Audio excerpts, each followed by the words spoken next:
ओम शांति। आज है 9 मार्च 2023। आज है सतगुरुवार। वृक्षपतिवार में बाबा ने सार में कहा, मीठे बच्चे, तुम्हें बाप के ऑक्यूपेशन और गुणों सहित उसे याद करना है। तुम्हें बाप के ऑक्यूपेशन और गुणों सहित उसे याद करना है। याद से ही तुम विकर्माजीत बनेंगे, विकारों की मैल भस्म होगी। आज का प्रश्न, ज्ञान की धारणा किन बच्चों को बहुत सहज हो सकती है? उत्तर में बाबा बोले, जिनमें कोई भी पुराने उल्टे सुल्टे संस्कार नहीं हैं, जिनकी बुद्धि याद से शुद्ध होती जाती है, उन्हें ज्ञान की बहुत अच्छी धारणा होती है। दूसरी पॉइंट, पवित्र बुद्धि में ही अविनाशी ज्ञान रत्न ठहरेंगे। तीसरा, भोजन बहुत शुद्ध हो, बाप को स्वीकार कराकर फिर खाने से भी ज्ञान की धारणा अच्छी होती है।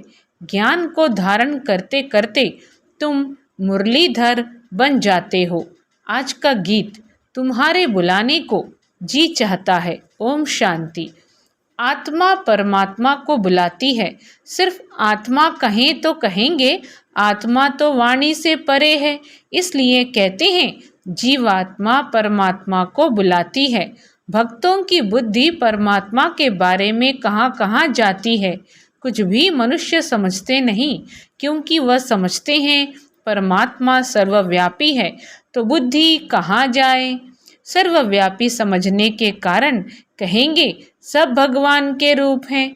सर्वव्यापी समझने के कारण कहेंगे सब भगवान के रूप हैं, बुलाते हैं, परंतु बुद्धि में लक्ष्य नहीं है। परमपिता परमात्मा तरफ बुद्धि जाती नहीं है। किसी भी जीव आत्मा की बुद्धि में यह नहीं आता कि हम उस ज्योतिर्लिंगम को याद क्यों करते हैं। बाबा हम बच्चों को एक पॉइंट गुह्यते गुह्य समझा रहे हैं कि किसी भी जीवात्मा की बुद्धि में यह नहीं आता कि हम उस ज्योतिर्लिंगम को याद क्यों करते हैं। वह हमको क्या देते हैं जो हम उनको याद करते हैं। जो बहुत अच्छा देकर जाते हैं उनको याद किया जाता है, उनकी याद जिंदगी भर रहती है। कोई ने पाई पैसा दिया, वह तो लेन देन चलती ही है, परंतु समझो कोई गरीब है, उनको कोई मकान बनाकर देवे या उनकी कन्या को शादी कराने में कोई मदद करता है, तो सारी आयु उनकी याद रहेगी, उनके नाम रूप की याद रहेगी। फलाने ने हमको मकान बनाकर दिया। यहाँ भी तुम बच्चे समझते हो बाप हमको विश्व का मालिक बनाते हैं। मनुष्यों को तो न आत्मा का न परमात्मा का ज्ञान है। आत्मा है सूक्ष्म ते सूक्ष्म, जिसका पता नहीं पड़ता, कब अंदर प्रवेश करती है फिर निकल जाती है। बहुत महीन बातें हैं, उनका साक्षात्कार भी दिव्य दृष्टि से ही देख सकते हैं। वह ब्रह्म कहते हैं तो ब्रह्म का भी साक्षात्कार हो पड़ेगा। अखंड लाइट ही लाइट देखने में आएगी। ब्रह्म तत्व तो जरूर बड़ी रोशनी देखने में आएगी, परंतु परमात्मा कोई वह चीज़ तो नहीं है ना जो मनुष्य समझ बैठे हैं। तुम बच्चों की भी बुद्धि में आगे लिंग रूप रहता था, अभी तो बुद्धि में है कि वह स्टार है। आत्मा का वही रूप है, दूसरी कोई चीज़ हो नहीं सकती। परमात्मा भी वही बिंदी रूप है। अब लक्ष्मी नारायण की इतनी महिमा है, उनमें क्या ब्यूटी है। आत्मा और शरीर दोनों सतो प्रधान पवित्र हैं, हर्षित मुख हैं, गोरे हैं। आत्मा तो बहुत सूक्ष्म चीज़ है। आत्मा तो बहुत सूक्ष्म चीज़ है ना। समझाया जाता है आत्मा मैली हो जाती है तो लाइट कम होती है। यह लाइट कम और जास्ती की भी बहुत महीन बात है। हम दीपक का मिसाल देते हैं, परंतु आत्मा उनसे भी स्टार, छोटा सा स्टार है, परंतु आत्मा उनसे भी छोटा सा स्टार है। साक्षात्कार होता है, देखा और गया। अब तुम बाप का सिमरन करते हो, बाप ने अपना रूप बताया है। तुम जानते हो शिव बाबा को याद करने से विकर्म विनाश होते हैं। भल और मनुष्य शिव को याद करते हैं, परंतु इस ज्ञान से याद नहीं करते। वह जानते ही नहीं। न जानने के कारण विकर्म विनाश हो नहीं सकते। न जानने के कारण विकर्म विनाश हो नहीं सकते। तो बाबा आज की मुरली में क्या कह रहे हैं कि हम दीपक का मिसाल देते हैं, परंतु आत्मा उनसे भी छोटा सा स्टार है। यानी आत्मा दीपक से भी छोटा है, अति सूक्ष्म है। साक्षात्कार होता है, देखा और गया। अब तुम बाप का सिमरन करते हो, बाप ने अपना रूप बताया है। तुम जानते हो शिव बाबा को याद करने से विकर्म विनाश होते हैं। भल और मनुष्य शिव को याद करते हैं, परंतु इस ज्ञान से याद नहीं करते। वह जानते ही नहीं। न जानने के कारण विकर्म विनाश हो नहीं सकते। यह जानते ही नहीं कि हम योग लगाने से विकर्माजीत बनेंगे। अच्छा, फिर क्या होगा यह भी नहीं जानते। तुमको बाप समझाते हैं, योग से तुम विकर्माजीत बनेंगे। 5 विकारों की मैल भस्म होगी। समझानी मिलने के बाद उस खुशी से याद करेंगे। वह यह नहीं जानते कि बाप को याद करने से विकर्म विनाश होंगे। अभी बाप नॉलेज देते हैं। बाकी मनुष्य तो हैं अंधश्रद्धा में, जिससे भक्ति मार्ग में अल्पकाल सुख मिलता है। अभी बाप नॉलेज देते हैं। बाकी मनुष्य तो हैं अंधश्रद्धा में, जिससे भक्ति मार्ग में अल्पकाल सुख मिलता है। अब उनको यहाँ बुलाते हैं। तुम जानते हो बुलाने की तो दरकार ही नहीं। जबकि परमात्मा को जानते ही नहीं तो फिर बुलाते कैसे। बाबा बच्चों को समझा रहे हैं। अब उनको यहाँ बुलाते हैं। तुम जानते हो बुलाने की तो दरकार ही नहीं। जबकि परमात्मा को जानते ही नहीं तो फिर बुलाते कैसे। आगे बाबा कहते हैं, जिसको याद किया जाता है उनके महत्व को, ऑक्यूपेशन को, गुणों को जानना चाहिए। परमात्मा की पहचान कोई के पास भी है नहीं, इसलिए जन्म जन्मांतर क्या क्या करते आए हैं, कुछ भी समझ नहीं। अब बाप बैठ समझाते हैं। गीत में भी कहते हैं, बाबा आप आकर ज्ञान सुनाओ तो हम सुनकर फिर औरों को सुनाएंगे। जैसे शास्त्रों में आटे में नमक है, वैसे इन भक्ति मार्ग के गीतों में भी थोड़ा बहुत है। तो बाबा कह रहे हैं, शास्त्रों में आटे में नमक है, वैसे इन भक्ति मार्ग के गीतों में भी थोड़ा बहुत है। यह गीत बाप की महिमा में है। बाप को बुलाते हैं कि आप आकर हमको सुनाओ तो हम फिर औरों को सुनाएंगे। बाबा क्या कह रहे हैं कि गीत में भी कहते हैं, बाबा आप आकर ज्ञान सुनाओ तो हम सुनकर फिर औरों को सुनाएंगे। जैसे शास्त्रों में आटे में नमक है, वैसे इन भक्ति मार्ग के गीतों में भी थोड़ा बहुत है। यह गीत बाप की महिमा में है। बाप को बुलाते हैं कि आप आकर हमको सुनाओ तो हम फिर औरों को सुनाएंगे। आकर हमको राजयोग सिखलाओ, फिर हम मुरलीधर बनेंगे। मुरलीधर को ही ज्ञानी तो आत्मा कहा जाता है। तुम बच्चे जानते हो बाप तो है निराकार, फिर वह आए कैसे। अभी तो समझा है कि आत्मा परमधाम से आती है, पहले पहले गर्भ में जाना पड़ता है। जीव की आत्माएं सब बाप को याद करती हैं, परंतु उनके ऑक्यूपेशन का कुछ भी पता नहीं है। परमपिता परमात्मा का क्या नहीं पता, उनके ऑक्यूपेशन का कुछ भी पता नहीं है। ऐसे ही सिर्फ बुलाते रहते हैं, वह आता ही नहीं। बाप कहते हैं, मैं अपने पूरे टाइम पर आता हूँ, जबकि संगम युग शुरू होता है। संगम युग कब आता है? जब रात पूरी हो, दिन होना होता है। संगम युग आया और बाप भी साथ आया। संगम युग पर ही बाप बैठ पढ़ाते हैं। यह सब बातें तुम ब्राह्मण बच्चे ही जानते हो। बाप बैठ समझाते हैं, मैं निराकार आऊं कैसे, यह तो कभी कोई ने ख्याल नहीं किया है। अगर कलयुग के अंत में आया होगा तो फिर से आएगा ना। कलयुग अंत और सतयुग आदि के संगम पर आते हैं, जरूर कुछ कार्य करने के लिए आते हैं, जरूर सृष्टि को पावन करने आएंगे। तब कहते हैं कि अब आदि सनातन देवी देवता धर्म स्थापन करने आते हैं। कैसे आते हैं यह भी कोई नहीं जानते हैं। बाप को आकर प्रजा रचनी है, वह राजयोग सिखाना है, तो किसको सिखाएंगे। सतयुग आदि में तो है देवता वर्ण, इसके पहले है ब्राह्मण वर्ण, तो जरूर ब्रह्मातन में आकर ब्राह्मण वर्ण रचना पड़े। ब्रह्मा को कहा ही जाता है प्रजापिता। अब वह ब्रह्मा आए कहाँ से? क्या सूक्ष्म वतन से उतर आए? जैसे दिखाते हैं विष्णु अवतरण, ऊपर से गरुड़ पर सवार हो आते हैं। अब विष्णु को तो यहाँ आना नहीं है। विष्णु के दो रूप लक्ष्मी नारायण जो हैं, उन्होंने भी यहाँ इस पढ़ाई से यह पद पाया। विष्णु के दो रूप लक्ष्मी नारायण जो हैं, उन्होंने भी यहाँ इस पढ़ाई से यह पद पाया। विष्णु के दो रूप लक्ष्मी नारायण ही पालना करते हैं, परंतु ऐसे कोई गरुड़ पर उतरते नहीं हैं, ऐसे कोई गरुड़ पर उतरते नहीं हैं। और फिर वहाँ लक्ष्मी नारायण की आत्मा कोई इकट्ठी नहीं आती है। पहले नारायण की आत्मा आएगी, फिर लक्ष्मी की आएगी, स्वयंवर करेंगे, तब विष्णु युगल रूप कहलाएंगे। राधे कृष्ण बरोबर विष्णु के दो रूप हैं। छोटेपन भी दिखाना पड़े ना, छोटापन भी दिखाना पड़े ना, यह बातें और कोई नहीं जानते हैं, बाप बैठ समझाते हैं। जब यह पहला नंबर 84 जन्म पूरे करते हैं तो हमको इनमें ही आकर फिर इनको पहला नंबर बनाना पड़े। क्या कह रहे हैं बाबा ब्रह्मा बाबा के बारे में? बाप बैठ समझाते हैं, जब यह पहला नंबर 84 जन्म पूरे करते हैं तो हमको इनमें ही आकर फिर इनको पहला नंबर बनाना पड़े। 84 जन्म भोग जरूर वृद्ध अवस्था को पाया होगा तो उनका नाम रखा है ब्रह्मा, इनमें प्रवेश किया है।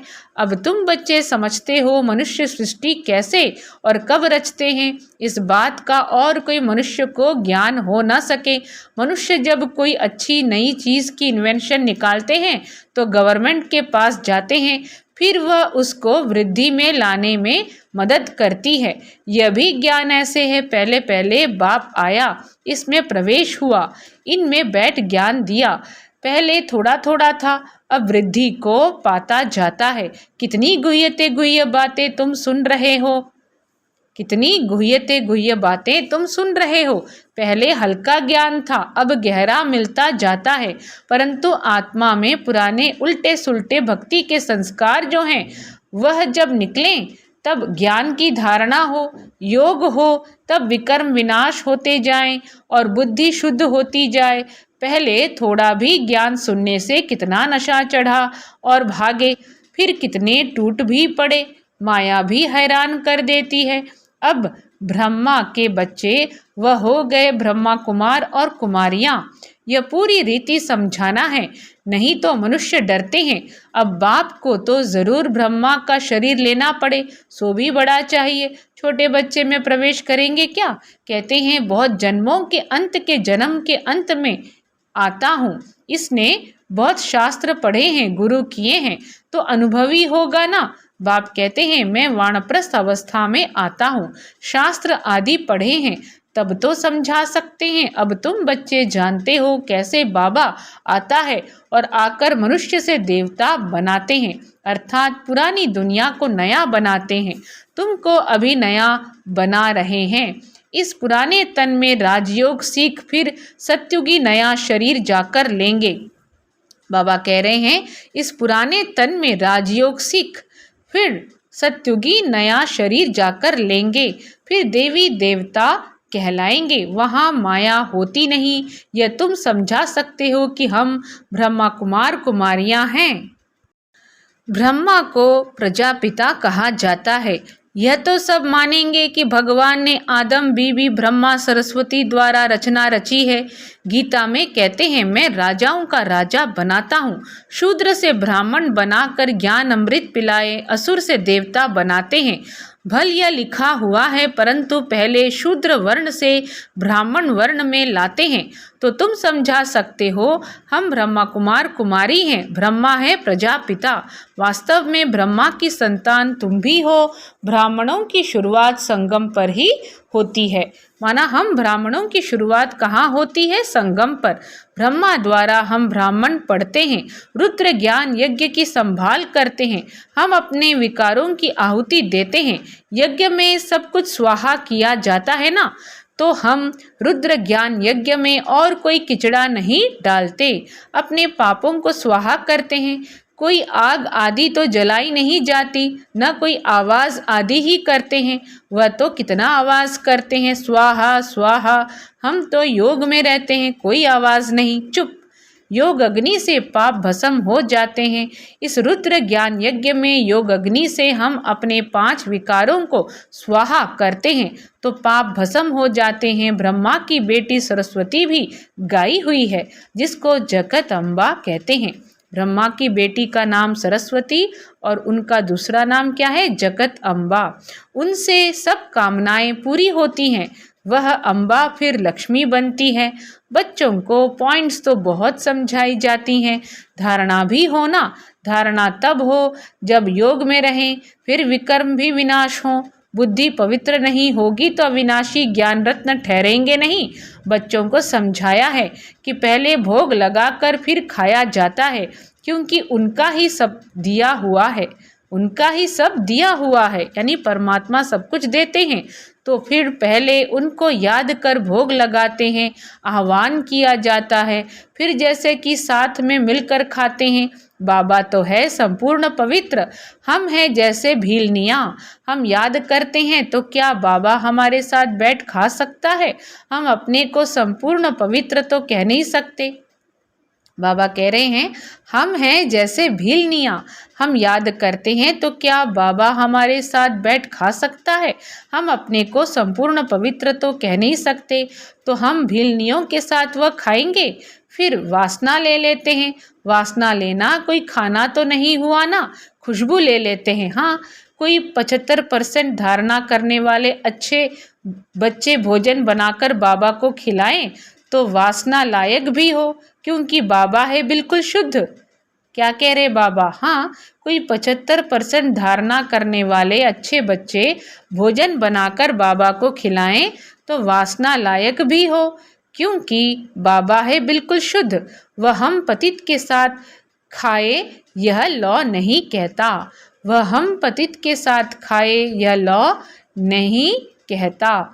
वह वासना ले सकता होगा। बाबा कहते हैं मैं वासना भी क्यों लूँ, मैं तो निष्कामी हूँ। वासना लेने की भी मेरे पास कामना नहीं है।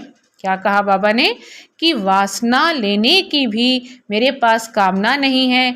मैं 100% निष्कामी हूँ। भोग ऊपर जाता है, बहुरूपी बैठ देवताओं को खिलाते हैं। देवताएं कहते हैं हम ब्रह्मा भोजन खाएं तो बाबा मम्मा और फिर ऊपर से देवताओं की आत्मा आती है, वह बैठ खाती है। फिर भी रुचि से तब खाएगी जब पकाने वाले योगी हों। देवताएं भी ब्रह्मा भोजन की महिमा करते हैं। बाबा आज बहुत गुह्य बात, गुह्य राज भोग के बारे में कह रहे हैं। बाबा वासना भी नहीं लेते हैं, खाते भी नहीं और वासना भी नहीं लेते हैं। आगे बाबा क्या कह रहे हैं, आइए दोबारा इसको सुने और पढ़ें। मैं 100% निष्कामी हूँ। भोग ऊपर जाता है, बहुरूपी बैठ देवताओं को खिलाते हैं।